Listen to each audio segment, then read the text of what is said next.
ആളെ കറക്കണ കുപ്പി വെന്ത് നടന്നാലും കുപ്പി ആ വെന്ത് നടന്നാലും കുപ്പി ഏത് ബന്ധു കിടന്നാലും കുപ്പി എന്തിനും കുപ്പി എന്റെ ദൈവമേ എന്തൊക്കെ ടെക്നോളജി വളർന്നു. ഇതൊന്നും സ്പീഡ് വരാൻ ഒരു ടെക്നോളജിയും കണ്ടുപിടിച്ചില്ലല്ലോ. ഇത് തുള്ളി തുള്ളി തുള്ളി തുള്ളിയാട്ടി എപ്പോ വരാനാ? വന്ന തലച്ചാരായ ഇച്ചിരി അടിച്ചു നോക്കാൻ എങ്ങനെ ഉണ്ടെന്ന്. എന്നെ വെല്ലുവിളിക്കാൻ നല്ല കിടക്ക സാധനം, വെല്ലുവിളിക്കാൻ പറ്റിയ സാധനം. ഇനി ഇതുകൊണ്ട് ഞാൻ ഇത്ര കാശുണ്ടാക്കും. എടാ വിശംബര, 6 മണിയാകുമ്പോ 6 കുപ്പി 6ന്റെ തീരത്ത് വരും. നീ നീന്തി വന്ന് വാങ്ങിച്ചോണ്ട് പോകണം കേട്ടോ. നല്ല കിടക്കൻ സാധനം. ഇവിടെ ആരും വരുത്തില്ലടാ. ഒറ്റ മനുഷ്യൻ വരാത്ത ഏരിയയിലാണ് ഞാൻ ഇത് ചെയ്തോണ്ടിരിക്കുന്നത്. ഓക്കെ, തന്നെ കളിയാ. ഓക്കെ. ഹലോ വൈദ്യരെ, എന്തോ പറഞ്ഞ മരുന്ന് കുറുന്തോട്ടിയല്ലേ? ഞാൻ പറിച്ചോണ്ട് വരാം. എന്തോ മരുന്ന് ചെയ്തിട്ടാലും കുഴപ്പമില്ല. എൻ്റെ മുട്ടിന്റെ വേദന മാറ്റിയാൽ മതി. കുറുന്തോട്ട് പറിക്കാനായിട്ട് കാട്ടി വന്നേക്കോ കേട്ടോ, ഞാൻ പറിച്ചോണ്ട് വരാം. അയ്യോ, എന്നെ പഠിപ്പിച്ച കർണാകരൻ സാർ, ഈ സാർ കണക്കിട്ട് വന്നു കഴിഞ്ഞാൽ എന്നെ ഉപദേശിക്കുകയും ചെയ്തെല്ലാം നശിപ്പിക്കും. പൊളിച്ചിരിക്കാം. ഇനി ഞാൻ ഈ കുറുന്തോട്ടി ഇനി എവിടെ ചെന്ന് കണ്ടുപിടിക്കാനാ? ഇത് കണ്ടാൽ അറിയത്തുമില്ല. എന്തോ അയ്യാ, എന്തോ അതാ സിംഹമാ. അയ്യോ, സിംഹം ഗുജറാത്തിലല്ലേ ഉള്ളൂ, കേരളത്തിൽ എന്തോ വന്നതാ? ആടെ കുഞ്ഞമ്മയ്ക്ക് ഇച്ചിരി വെളിച്ചെണ്ണം വാങ്ങിക്കാൻ വേണ്ടി വന്നതാ. നന്നായിട്ട് കാര്യം പറയുന്ന സിംഹമാണെന്ന് തോന്നുന്നു. എന്തായാലും ഒന്ന് കണ്ടേക്കാം. എടാ, പഞ്ചായത്തിൽ അപേക്ഷ കൊടുക്കടാ. എല്ലാവർക്കും ഇപ്പൊ കൊടുക്കുന്നുണ്ട്. ചുമ്മാ കാട് നശിപ്പിക്കാനായിട്ട് വന്നിരിക്കുക. സാറേ, ഞാൻ അതിനു വേണ്ടി ഇരുന്നതല്ല. എടാ, ഇങ്ങനെ ഇരുന്നാ അതേ കിട്ടത്തുള്ളൂ.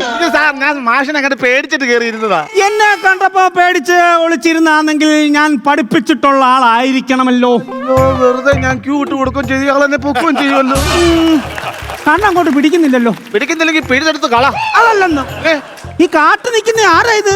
ഞാനാണ് തുളസി. ഇതാണോ കാട്ടു തുളസി? അതല്ല, ഞാൻ KK തുളസീധരൻ. KK തുളസീധരനോ? പണ്ട് 5ാം ക്ലാസ്സിലെങ്ങാണ്ട് സാറ് പഠിപ്പിച്ചാന്നൊക്കെ പറയുന്നത് കേൾക്കാൻ എന്റെ തലയൊക്കെ ഇടയ്ക്കിടയ്ക്ക് പറയുന്നത് എനിക്ക് അറിയത്തില്ല. ഇങ്ങോട്ട് നോക്കിയാ നിന്റെ മുഖം കണ്ടിട്ട് മനസ്സിലാവുന്നില്ല. അങ്ങോട്ടും തിരിഞ്ഞേ. മൂലക്കിരുന്ന് ഫിറ്റ് തുറക്കുന്ന KK തുളസീധരൻ. മനസ്സിലായി. എന്റെ മുഖം കണ്ടപ്പോ മനസ്സിലായില്ലല്ലോ. എപ്പോ നോക്കിയാൽ 24 മണിക്കൂറും ഇവിടുന്ന് ചൂരലെടുക്കാൻ നേരമില്ലായിരുന്നു ഈ പുള്ളിക്ക്. അതുകൊണ്ട് നല്ല പരിചയമാണ് എന്റെ ചന്തിയെ. എങ്ങനെ ചോറിലെടുക്കുമെടാ? പണ്ട് 5ാം ക്ലാസ്സിൽ പഠിച്ചപ്പോ ഞാൻ ഇവനോട് ചോദിച്ചു, സായിപ്പന്മാർ ഇന്ത്യ വിട്ടത് എന്നാന്ന്. അന്ന് സ്കൂള് വിട്ടതായി. ഇപ്പോഴും സായിപ്പന്മാർ വന്നു പോകുന്നുണ്ട് ഇന്ത്യയില്. പക്ഷെ ഇവൻ വന്നിട്ടില്ലേ സ്കൂളിൽ. ഞാൻ അതുകൊണ്ടൊന്നും അല്ല സ്കൂളിൽ വരാഞ്ഞത്. പിന്നെ ഇംഗ്ലീഷും മലയാളവും കൂട്ടിയിടിച്ച് മേജർ ആക്സിഡന്റ് ആയിട്ടാണ് ഞാൻ സ്കൂളിൽ വരാതിരുന്നത്. അതെങ്ങനെയാണ് ഇംഗ്ലീഷും മലയാളം കൂടെ ആക്സിഡന്റ് ഉണ്ടായത്? എനിക്ക് ആകെപ്പാടെ ഇംഗ്ലീഷിലും മലയാളത്തിന് ഒരു ബുക്ക് മാത്രമേ ഉള്ളായിരുന്നു. ഫ്രണ്ടിൽ നിന്ന് ഇംഗ്ലീഷും പുറയുന്ന മലയാളം എഴുതി നടുക്ക് വന്ന് രണ്ടും കൂടെ കൂട്ടിയിടിച്ച് ഏയുടെ കൈയും കാലും ഒടിഞ്ഞു, ആയുടെ തുമ്പ് കൈയും പൊട്ടിപ്പോയി. അതുകൊണ്ടാണ് ഞാൻ വരാഞ്ഞത്. അല്ലാതെ പഠിക്കാൻ ബുദ്ധിയില്ലാഞ്ഞിട്ടല്ല. ഓണപരീക്ഷയ്ക്ക് ഞങ്ങൾ ചോദിച്ചു, അങ്കണത്തൈമാവിൽ നിന്ന് ആദ്യം വീണത് എന്തെന്ന്. ഇവൻ എഴുതി വെച്ചേക്കോ ഞങ്ങളുടെ അച്ചാച്ചനെന്ന്. ഞങ്ങളുടെ അച്ചാച്ചനെ ഞങ്ങൾ അങ്ങനത്തെ തൈമാവേന്ന് ആദ്യം വീണ ഞങ്ങളുടെ അച്ചാച്ചൻ മരച്ചേ കയറുന്ന ആളാണ്. എന്റെ പൊന്നു കൂട്ടുകാരെ, ഇവന്റെ പരീക്ഷ പേപ്പർ കണ്ടാലുണ്ടല്ലോ, ഞാനിവിടെ കൊണ്ടുവന്നത് വായിക്കാം. നിങ്ങൾ എനിക്ക് ഗോൾഡൻ പഞ്ച് തരും. അമ്മാതിരി ടങ് സ്ലിപ്പ് ഉത്തരങ്ങളാണ് ഇവർ എഴുതി വെച്ചേക്കുന്നത്. നിന്റെ പരീക്ഷ പേപ്പർ നോക്കിയ 8 ടീച്ചർമാരെയാ പരീക്ഷാ ഭവൻ സസ്പെൻഡ് ചെയ്തത്. എന്തിന്? ജോലിക്കടാ ചിരിച്ചതിന്. നാണം കെട്ടോ നിന്ന് കിണിക്കുവാ. നാണം കെട്ടോ?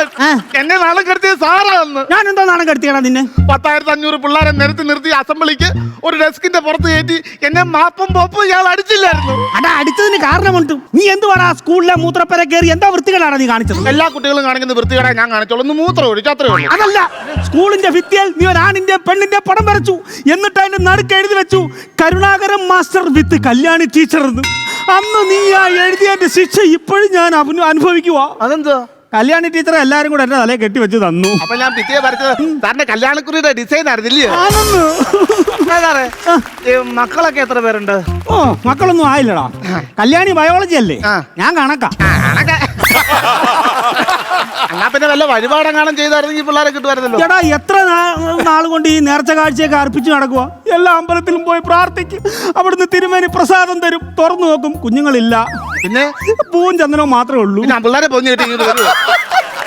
പക്ഷെ എനിക്ക് ഒരു സങ്കടം മാത്രമേ ഉള്ളൂ. എന്റെ സ്വത്തുവകകൾ അനുഭവിക്കുവാൻ ഒരു അനന്തരാവകാശി ഇല്ലല്ലോ എന്നൊരു സങ്കടം മാത്രം. മാഷി വിഷമിക്കണ്ട, എന്നെ എനിക്ക് ദത്തെടുക്കല്ലോ. അതിന് ഭേദം എന്നെ അങ്ങ് തെക്കോട്ട് എടുക്കുന്നില്ല. അല്ലെ ആർക്ക് വേണേ ഇയാളുടെ സ്വത്ത്. ഞാൻ ഇങ്ങോട്ട് വന്ന എന്തിനാണെന്നറിയാം, നിന്റെ ഈ കാര്യം കേൾക്കാനല്ല വന്നത്. ഞാനൊരു ആവശ്യത്തിന് വേണ്ടി കാട്ടിലോട്ട് വന്നത്. എന്തിന്? എടാ, എന്റെ മുട്ടിനെ ഭയങ്കര വേദന. ഈ നടക്കുമ്പോഴേ ഇതിനകത്തിരുന്ന് ആരാണ്ട് മുറുക്കു തിന്നുന്ന സൗണ്ട്. ആ മുട്ടൊന്ന് കാണിച്ചേ. ഇത് മുട്ട ആനയുടെ മസ്തകമാണോ? ഈ സംഭവം അറിയോ? സാറിന് സാറിന്റെ മുട്ടിന് ലജ്ജയില്ല അതാ. എന്റെ മുട്ടിന്റെ നഗ്ന വീഡിയോ വല്ലതും കണ്ടോന്നു? അത് ലജ്ജ എന്ന് പറഞ്ഞാൽ എല്ലിനകത്തിരിക്കുന്ന സാധനം കുറവാ അതാ.